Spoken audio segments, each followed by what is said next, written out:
Fl-aħħar jiem kienu diversi l-persuni li nnutaw żieda fil-ħmieġ fuq il-baħar f'diversi żoni tal-pajjiż minn Taslima u San Ġiljan għal Mellieħa, San Pawl il-Baħar u Kemuna.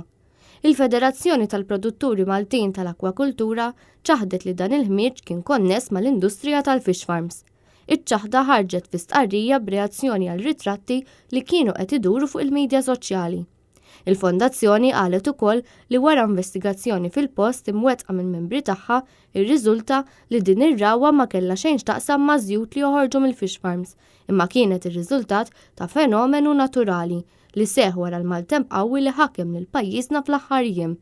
Sa dan it-tant aktar ħmieġ intlema' fuq il-baħar ukoll f'partijiet oħra ta' Malta, fosthom tul triq il-kosta wara li aktar kmieni matul il-ġimgħa li għaddiet il-kosta ta' San Ġiljan u Taslima kienet milquta minn dan il-fenomenu.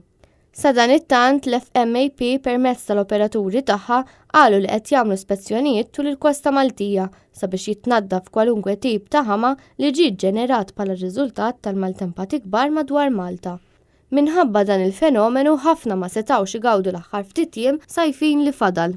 L-inkwinament tal-baħar jiżdied ma dak li qed jiġri anke fl-arja f'pajjiżna hekk kif għal darb'oħra fl-aħħar jiem il-Gvern Malti ngħata ċertifikat ieħor ta' kompetenza f'dak li huwa ambjent meta ċ-ċifri tal-Eurostat ikkonfermaw li pajjiżna huwa fost l-agħar fl-Ewropa f'dik li hi l-arja. Dan minkejja l-billboards tal-Partit Laburista li kienu jwedu li l-ambjent se jkun priorità.